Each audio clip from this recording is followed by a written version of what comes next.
आज बात उस खबर की जिसने बिहार की राजनीति का भूगोल ही बदल दिया। 70 के दशक से जिस कमल को बिहार की सत्ता के शीर्ष पर देखने का सपना बीजेपी देख रही थी, वो अब हकीकत बन गई है। नीतीश कुमार का दौर पीछे छूट गया है और अब शुरू हो रहा है सम्राट चौधरी का नया चैप्टर। तो बिहार को मिल गया है नया किंग। बीजेपी विधायक दल के नेता सम्राट चौधरी बुधवार को मुख्यमंत्री पद की शपथ लेंगे। ये सिर्फ एक शपथ नहीं है, बल्कि बिहार की राजनीति का पावर शिफ्ट है। अब तक बिहार में बीजेपी बैसाखी पर थी, लेकिन अब बीजेपी अकेले दम पर सबसे ऊपर है। जैसे ही खबर पक्की हुई कि सम्राट चौधरी बीजेपी विधायक दल के नेता चुने गए हैं, प्रदेश बीजेपी दफ्तर पर कार्यकर्ताओं की भारी भीड़ जमा हो गई। ढोल नगाड़ों की थाप पर बीजेपी कार्यकर्ता थिरकते नजर आए और जय श्री राम और सम्राट चौधरी जिंदाबाद के नारे लगाते दिखे।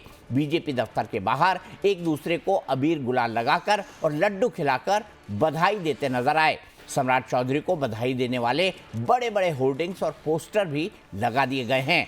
पोस्टरों में सम्राट चौधरी की पहचान बन चुके मुरेठा यानी पगड़ी वाली तस्वीरें छाई रही, जो अब बिहार में बीजेपी के नए नेतृत्व की पहचान है। वहीं पटना हवाई अड्डे से लेकर बीजेपी दफ्तर तक हलचल तेज रही। नीतीश कुमार के इस्तीफे के बाद राजभवन और मुख्यमंत्री आवास के पास सुरक्षा बेहद कड़ी कर दी गई। नेताओं की गाड़ियों का काफिला बार बार इन रास्तों से गुजरता दिखा, जिससे राजधानी पटना में सियासी सरगर्मी हाई दिखी। सब लोगों ने मौका दिया है बिहार की समृद्धि का रास्ता खोलने के लिए। वो तो नेता रहे हैं, बिहार के लंबे समय काम किए। नीतीश जी का मार्गदर्शन हरदम लेते रहेंगे। प्रधानमंत्री जी का जैसा निर्देश, और मुख्यमंत्री रहे हैं नीतीश कुमार जितने लंबे समय तक, उनका मार्गदर्शन लेते रहेंगे। मैं छोटा हूँ, मैं उनके लिए छोटा हूँ। सब दिन प्यार मिला है, 30 साल से उनका संबंध है। खट्टे मीठे भी रहे, लेकिन सब दिन उन्होंने मुझे प्यार करते रहा। आज मेरा मन आनंद से भरा हुआ है,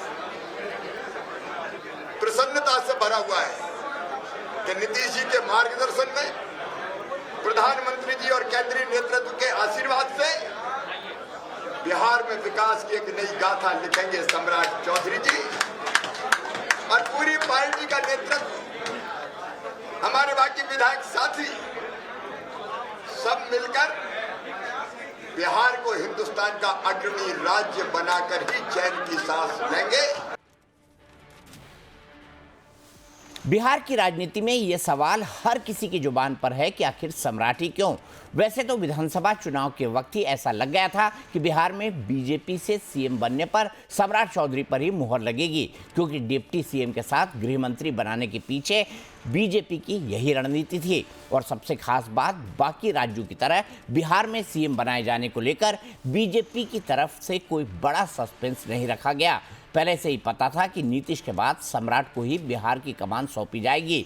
वैसे दिल्ली से लेकर पटना तक बीजेपी के पास अनुभवी नेताओं की लंबी फेहरिस्त थी, लेकिन सम्राट चौधरी पर मुहर लगने के पीछे कुछ ठोस सियासी वजह हैं। बिहार की राजनीति जाति के इर्द गिर्द घूमती है।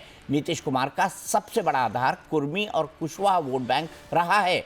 सम्राट चौधरी इसी कुशवाहा समाज से आते हैं। उन्हें आगे करके बीजेपी ने सीधे नीतीश कुमार के वोट बैंक में सेंध लगाई है। 2022 के जातिगत जनगणना के बाद जहां पिछड़ों और अति पिछड़ों की आबादी 60% बताई गई, वहीं बीजेपी को एक मजबूत ओबीसी चेहरे की तलाश थी जो लालू नीतीश की कार्ड बन सके। इस सांचे में सम्राट चौधरी फिट बैठ रहे थे। इसके अलावा सम्राट चौधरी बिहार प्रदेश के अध्यक्ष के तौर पर काफ़ी एक्टिव रहे हैं। वो पूर्व में मंत्री और हाल ही में डिप्टी सीएम और गृह मंत्री के तौर पर सरकार चलाने का अनुभव ले चुके हैं, जिससे दिल्ली का भरोसा उन पर सबसे ज़्यादा रहा। वे कद्दावर नेता शकुनी चौधरी के बेटे हैं, जिनका अपना एक बड़ा सियासी रसूख रहा है। ये कहना गलत नहीं होगा कि सम्राट चौधरी का मुख्यमंत्री की कुर्सी तक पहुंचना बिहार की राजनीति में एक युग परिवर्तन जैसा है।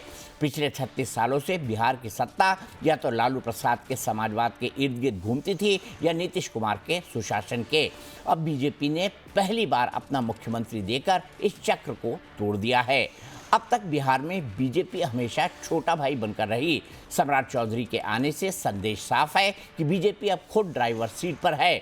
लालू और नीतीश दोनों 1974 के जेपी आंदोलन की उपज हैं। सम्राट चौधरी उसी मंडल राजनीति से आते हैं, लेकिन वे बीजेपी का कमल भी साथ लाए हैं। यानी अब पिछड़ों की राजनीति पर केवल लालू नीतीश का एकाधिकार नहीं रहा। नीतीश कुमार के लवकुश वोट बैंक में बीजेपी ने भी सेंध लगा ली है। बीजेपी के लिए ये सवर्ण और ओबीसी का एक ऐसा विनिंग कॉम्बिनेशन है जिसे तोड़ना विपक्ष के लिए मुश्किल होगा। वहीं जब गठबंधन की सरकार होती थी तो क्रेडिट लेने की होड़ में फाइलें रुकी रहती थी। अब सिंगल कमांड होने से केंद्र और राज्य के बीच तालमेल बेहतर होने की उम्मीद है। नीतीश कुमार ने सड़कें और बिजली दी, लेकिन अब बिहार को इंडस्ट्री और आईटी हब चाहिए। सम्राट चौधरी जैसे युवा और आक्रामक नेता से बिहार के युवाओं को रोजगार की नई उम्मीदें हैं। अब मुकाबला पुराने समाजवाद बनाम नए हिंदुत्व और विकास के बीच होगा, लेकिन विपक्ष को ऐसा नहीं लगता। विपक्ष का आरोप है कि बिहार अब दिल्ली से डायरेक्ट कंट्रोल होगा।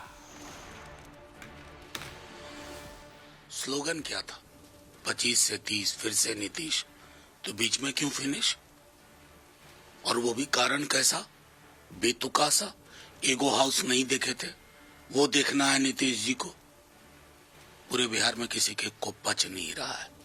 और जाहिर तौर पर जो नेता प्रतिपक्ष कह रहे हैं कि अभी तक अच्छा बुरा जैसे भी था, हमारा विरोध था नीतीश जी से, लेकिन बिहार से बिहार चलता था। अब कहां से चलेगा हम सब जानते हैं। नीतीश कुमार जी की विदाई जेडीयू पर एक बड़ी पार्टनर थी। पहले पिछले चुनाव में उनको अपने हनुमान से पिटवाया, अपने कैंडिडेट दिए। इस बार यहाँ मजबूर कर दिया कि चलो भागो, यहाँ केंद्र में आओ, सत्ता हमें सौंपो, और सत्ता सौंप दिया। आज जनता दल यू गई और बीजेपी जिसके साथ में जाती है, जिसके साथ में अलायंस करती थी, उसका मौत तय। जहां नीतीश कुमार ने पिछले 20 सालों में बुनियादी ढांचे और सुशासन की नींव रखी, वहीं सम्राट चौधरी के सामने अब इस नींव पर एक समृद्ध बिहार बनाने की बड़ी चुनौतियां होंगी। रोजगार और पलायन पर बड़ा काम करना होगा। राज्य में तेजी से औद्योगिकरण को बढ़ाना होगा। शिक्षा और स्वास्थ्य में सुधार लाकर बेहतर छवि बना सकते हैं सम्राट चौधरी। कानून व्यवस्था पर जीरो टॉलरेंस की नीति को रखना होगा, तभी बाकी बीजेपी राज्यों से बिहार के सुशासन की तुलना हो पाएगी। गठबंधन के साथ मजबूत तालमेल रखना भी बड़ी चुनौती होगी। और अब सवाल यही है कि बिहार सत्ता के युग परिवर्तन से उपजी चुनौतियों से सम्राट कैसे निपटेंगे। बीजेपी नेताओं के पास फिलहाल इसका जवाब तो है कि बीजेपी के सीएम नहीं बन रहे हैं, एनडीए के सीएम बनेंगे और चुने गए हैं बहुमत के साथ। अब एनडीए विधायक दल के नेता चुने जाएंगे और इसमें सबसे बड़ा योगदान बिहार के मुख्यमंत्री, निर्वर्तमान मुख्यमंत्री नीतीश कुमार का है, जिन्होंने आने वाली पीढ़ी को एक राज्य में सरकार बनाने का मौका दिया है। जिन्होंने दिल्ली जाने का मन बनाया और दिल्ली जाने के मन बनाने के कारण ही ये परिस्थिति उत्पन्न हुआ और उन्होंने सम्राट जी को आशीर्वाद दिया और बीजेपी विधायक दल ने भी सम्राट जी को चुना है और आगे विधानमंडल का। इसी पर बात करने के लिए मेरे साथ 3 खास मेहमान जुड़ेंगे। मेरे साथ बीजेपी से भूपेंद्र यादव होंगे, जेडीयू से श्वेता प्रिया होंगी और आरजेडी से मेरे साथ राजकुमार राजन जी हैं। राजकुमार राजन जी, देखिए, बिना किसी दिक्कत के नीतीश कुमार ने अपनी गद्दी का हस्तांतरण भारतीय जनता पार्टी को कर दिया, तो Bharatiya Janata party double engine की सरकार, दोनों बीजेपी वाली, तो बड़ी तेजी से विकास की दिशा में आगे बढ़ेगा बिहार। राजकुमार राजन जी, लगता है आपको ऐसा? दीपक जी, देखिए, सोचने वाली बात है कि बीजेपी कोई नई सरकार नहीं बनाने जा रही। ये तो बीजेपी के चीफ मिनिस्टर होगा, ये नई चीज है। लेकिन इसके पूर्ववत आप देखेंगे तो 20 सालों में तो सरकार में थे ही। डबल इंजन की सरकार 10 सालों से चल रही है। लगातार 20 सालों से सत्ता के हिस्सेदार है बीजेपी। लेकिन फिर भी इन 20 सालों में यदि आप एनसीआरबी की रिपोर्ट देखेंगे तो क्राइम में बिहार दूसरा सबसे बड़ा स्टेट है। नीति आयोग की रिपोर्ट में देखेंगे तो सबसे गरीब राज्य बिहार है। तमाम तरह के स्वास्थ्य इंडेक्स में आप देखेंगे तो बिहार सबसे पिछड़ा हुआ, कुपोषण में बिहार सबसे पिछड़ा हुआ है, शिक्षा एजुकेशन के क्षेत्र में आप देखेंगे तो बिहार सबसे पिछड़ा हुआ है। मतलब किसी भी इंडेक्स पर बिहार सबसे पिछड़ा राज्य घोषित है। और यह मैं नहीं कह रहा हूं, यह भारत सरकार का डाटा है, एनसीआरबी का डाटा है। तो चैलेंज तो वही है, चुनौतियां वही है। सरकार, चीफ मिनिस्टर बदल जाने से समस्या नहीं बदल जाएगी। सबसे बड़ी चुनौती तो यह है कि बिहार का जो विकास का मॉडल है, क्या वह मॉडल हाशिए के समाज तक पहुंच पाएगा? एक गरीब जन जो अंतिम व्यक्ति है, जो विकास की धुरी पर खड़ा नहीं है 20 सालों से, क्या उन तक विकास की सारी प्रक्रियाएं पहुंच जाएंगी? क्या उसे अच्छे स्वास्थ्य की व्यवस्था मिलेगी? क्या शिक्षा, बुनियादी तौर पर अच्छी शिक्षा उसे मिलेगी, गुणवत्ता शिक्षा मिलेगी, प्रैक्टिकल व्यवहारिक शिक्षा मिलेगी, रोजगार मिलेगा? ये तमाम तरह के मुद्दे हैं। सिर्फ उत्तराधिकारी परिवर्तन करने से बिहार की समस्या का हल नहीं हो जाएगा। हाँ, ये अलग बात है कि बीजेपी ने जो एक बहुत बड़ा कैनवास पर कई वर्षों से काम कर रहा था कि अपना चीफ मिनिस्टर कैसे बनाए, उसमें यह जरूर नीतीश जी के साथ जो उन्होंने किया वह सत्ता हासिल तो हो गया, लेकिन सत्ता हासिल करना, क्या बिहार की आम जनता इसको स्वीकार करेगी? सवाल तो यहां खड़ा है। क्या बिहार की जनता को यह समझा पाएंगे कि नीतीश जी बहुत स्वेच्छापूर्वक, इच्छापूर्वक वह दिल्ली चले गए? ताजुब है दीपक जी कि बिहार भारत का पहला स्टेट होगा जहां सूबे के मुख्यमंत्री राज्यसभा बनने के लिए तैयार हो गए और सूबे के मुख्यमंत्री पद से उन्होंने जो है छोड़ दिया। जबकि इसके इतर आप देखेंगे विगत वर्षों में, लगातार 20 वर्षों में जो सैद्धांतिकी थी, जो वैचारिकी के पॉलिटिक्स थी, वह कभी नीतीश जी ने नहीं किया। इवन यहां तक कुर्सी पाने के लिए सिद्धांत विहीन भी हुए, वो लगातार हुए कि कोई एक पार्टी नहीं है जिसके साथ उन्होंने गठबंधन नहीं किया। तो यह जो कुर्सी कुमार के नाम से चिन्हित थे, अचानक कुर्सी छोड़ने के लिए मजबूर क्यों हो गए? ठीक है, यह बीजेपी का यह षड्यंत्र था जो आज सफल होता हुआ नजर आ रहा है। ठीक है, कुर्सी कुमार कुर्सी छोड़ने को राजी कैसे हो गए, बताइए भूपेंद्र यादव जी। और ये बीजेपी का एक रचा रचाया षड्यंत्र था जिससे नीतीश कुमार पार नहीं पा सके। आपने नारा लगाया था ना 25 से 30 फिर से नीतीश, फिर क्यों बीच में फिनिश?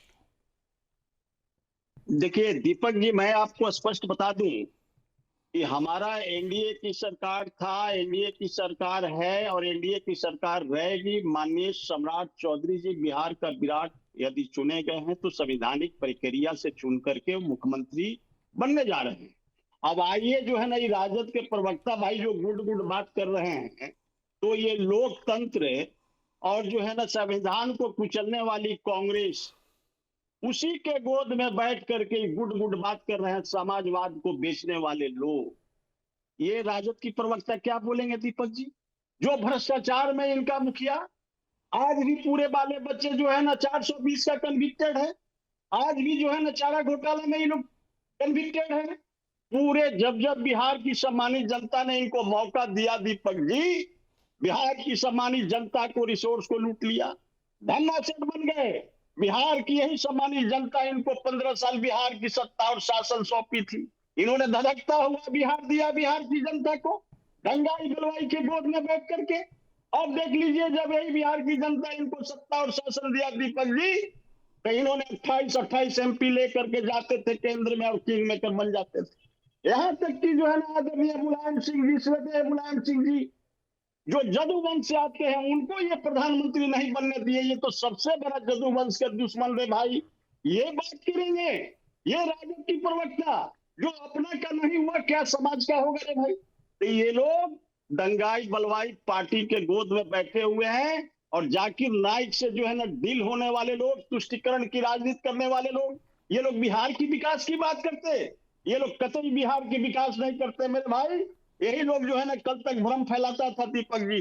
मैं पूछना चाहता हूं, क्या बिहार में जो है ना पूरे बिहार की गांव में सड़कें नहीं बनी? क्या पूरे बिहार की धरती पर जो है ना गरीब लोगों के बीच बिजली नहीं गई? क्या जो है ना हम लोग औद्योगिकीकरण के लिए बात नहीं कर रहे हैं? तो इनको विकास से जो है ना डर लगता है। जिस प्रकार जो है ना सांड से लाल कपड़ा से साड़ हड़कता है, उसी प्रकार जो है ना राजद के लोग अब हड़क रहे हैं। इनको पता हो गया कि अब हम मटिया मेट हो जाएंगे। अब जो है ना राजद का सपना चूर चूर हो गया। बिहार की सम्मानित जनता इनको कहां खेल करके ले गए, 75 से 25 पर लाया। ये बात करेंगे। और हमारे आदरणीय बिहार का विराट चौधरी सम्राट आदरणीय नीतीश कुमार जी के सानिध्य में काम करके आदरणीय नीतीश कुमार जी की आइडियोलॉजी को आगे बढ़ा करके विकासशील बिहार से विकसित बिहार की सपना जो है ना एनडीए की सरकार जो है देख रही है मेरे भाई। अब देख लीजिएगा, देश से लेकर के प्रदेश तक आदरणीय नरेंद्र मोदी जी और आदरणीय नीतीश कुमार जी की नीतियों को लागू करके हमारे आदरणीय बिहार का विराट चौधरी सम्राट जब मुख्यमंत्री बने गए तो बिहार की हर नौजवानों का सपना पूरा करेंगे।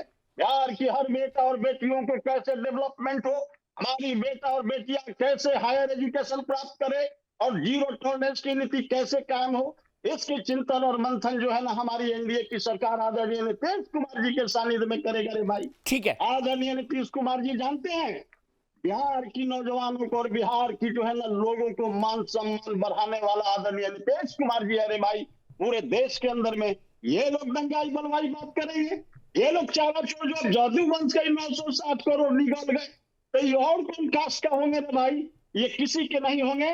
ये लोग दंगाई बलवाई के गोद में बैठने वाले लोग।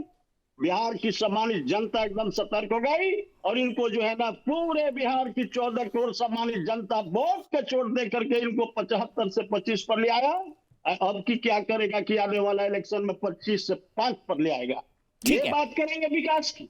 ठीक है, देख ठीक है। लीजिएगा भूपेंद्र बिहार यादव की जी, आपने सम्मानित अपनी बात जनता- कह दी। मैं राजकुमार राजन जी के पास जाता हूं। राजकुमार राजन जी, 2005 से लेके 2026 तक आप भी एग्री करेंगे, सड़कें बनी बिहार के अंदर, इंफ्रास्ट्रक्चर का विकास हुआ, बिजली आई, लॉ एंड ऑर्डर ठीक हुआ, इसके अलावा सुशासन रहा।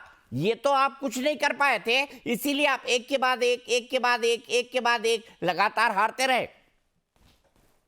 दीपक जी, जो अभी बीजेपी के प्रवक्ता जितनी बात बोले वह सिर्फ बोलने के लिए नहीं बोला जाना चाहिए, तथ्य जो है उससे कोई इनकार नहीं कर सकता है। भारत सरकार का आखिर डाटा पर बात करेंगे ना, विश्लेषण अगर करेंगे किसी ट्रुथ पर करना चाहिए, बहस किसी ट्रुथ पर होना चाहिए। क्या नीति आयोग के रिपोर्ट को ये बरगला देंगे क्या, उसको गलत साबित करेंगे क्या? और इनको यह भी पता नहीं होगा कि नीति आयोग के अध्यक्ष माननीय प्रधानमंत्री जी होते हैं। उसके डाटा पर तो इनको विश्वास करना चाहिए। वह डाटा कह रहा है कि 20 सालों में इन्होंने क्या विकास किया, वह तो सामान्य रूप से उसमें अंतर्निहित है कि बिहार सबसे गरीब राज्य है, बिहार में शिक्षा का स्तर क्या है, बेरोजगारी कितनी है, पलायन कितना हो रहा है। बाढ़ में 80% भूभाग किस तरह से, 73%, 73% भूभाग किस तरह से बाढ़ में जल प्लावित रहता है। तो यह विकास का मॉडल इनका क्या है? यह अपने ही तथ्यों से उन चीजों को अपने को बरगला रहे हैं, यह कहकर कि हमने विकास किया और विकास के राह पर चलेगा। बिहार के सामने बहुत बड़ी चुनौती, बड़ी बड़ी चुनौतियां हैं। क्या इनको यह भी पता नहीं है कि जो आरोप यह लगा रहे हैं, आय से अधिक मामले में सुप्रीम कोर्ट ने राजद सुप्रीमो माननीय लालू प्रसाद जी को आय से अधिक मामले में बरी कर दिया है। और क्या यह भूल गए कि अगर न्यायालय पर इनको विश्वास है, बिहार के प्रशासन पर विश्वास है, तो कैसे कहते हैं कि आकन डूबे हुए थे और तमाम तरह की चीजें भ्रष्टाचार हो गई? भ्रष्टाचार तो पूरा अभी बरी है। थोड़ी किया राजकुमार जी, थोड़ी सी राहत दी है, बस बरी नहीं किया है। नहीं, राहत पूरी। दीपक जी, सुप्रीम कोर्ट आय से अधिक मामले में, आपको भी ट्रूथ पता नहीं तो अपने एर्कोलॉजी से पता कर लीजिए, बरी कर दिया है आय से अधिक मामले में। सुप्रीम कोर्ट का डिसीजन है, निर्णय है। बहरहाल मैं तो यह कहना चाहता हूं कि बड़ी बड़ी बात, लंबे चौड़ी बात और भाषणबाजी से बिहार नहीं चलेगा। बिहार में सत्ता की भागीदारी इनकी लगभग 20 सालों से है, फिर भी बिहार तमाम विकास के तमाम इंडेक्स में बिहार सबसे पिछड़ा राज्य है। और जहां तक मैंडेट की बात है, यह सोचना होगा कि मैंडेट तो नीतीश कुमार के नाम पर मिला था।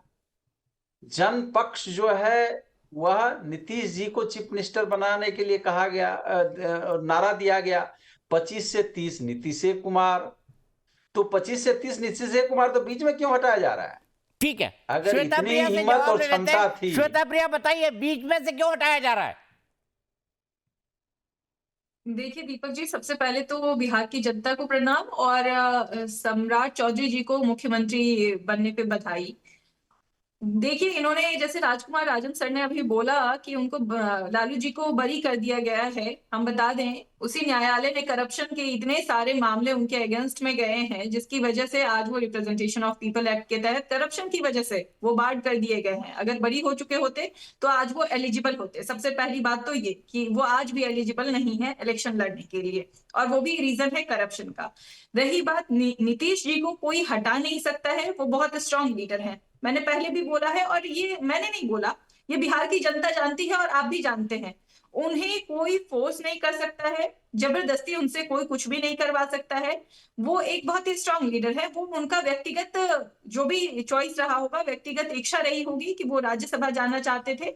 ये ऐसी चीजें हैं जिसपे आप किसी के भी वो उनका निजी विचार हो सकता है कि अब वो राज्यसभा आज तक नहीं गए थे, वो देखना चाहते हैं, वो देश की राजनीति को अब देखना चाहते हैं। रही बात जहां तक कि बिहार की राजनीति में समीकरण को समझना जरूरी है, और जो आज तक नीतीश कुमार जी ने किया है वहां तक पहुंचने के लिए आरजेडी को तो बिल्कुल भी नहीं बोलना चाहिए इन बातों में, क्योंकि उन्होंने जो बिहार हमें दिया था ना 2005 में, जिसे नीतीश जी ने संभाला, वो गर्क में था। जो आज भी ये इंडेक्स की बात कर रहे हैं, साक्षरता दर की बात कर रहे हैं, तो बता दें अभी 82 से 83% साक्षरता दर है, इनके वक्त में 47% था। अगर इस तरीके से देखें, और उसके बावजूद जो दीपक जी इस डाटा पर प्रश्न खड़ा है। दीपक जी चैनल पर बैठ के इस तरह से डाटा नहीं देना चाहिए, गलत डाटा है। और रही बात एक बिहार की बात अगर हम करें, तो आज नेतृत्व करता चाहे जो भी हो, चेहरा जो भी हो, एक ऐसा रोड मैप तैयार हो चुका है, बिहार को एक ऐसा दिशा दिया है नीतीश जी ने कि उसे चेंज नहीं किया जा सकता है, और वही बिहार की जरूरत भी है। उसी रोड मैप पे आगे भी काम होगा, क्योंकि जो रोड मैप तैयार किया है वो एक दूरदर्शी नेता ने तय किया है। उन्हें बिहार का आर्किटेक्ट बोलते हैं। जिस कंडीशन में आपने बिहार को दिया था ना, वो शर्म की बात थी। तब लोग शर्मिंदगी महसूस करते थे अपने आप को बिहारी बोलने में। आज लोग गौरवान्वित होते हैं बिहारी बोलने में। तो ये डिफरेंस है 2005 और आज 2026 में। ठीक है श्वेता, आपने अपनी बात कही। राजकुमार राजन जी, आपने कुछ पॉइंट पर ऑब्जेक्शन उठाए, लेकिन मुझे लगता है कि ये बहस हमारी लगातार जारी रहेगी। कल जब शपथ विधि होगा तो लाइव टाइम्स आपको इसकी लाइव प्रसारण करेगा। कल सुबह 11 बजे से बने रहिए हमारे साथ।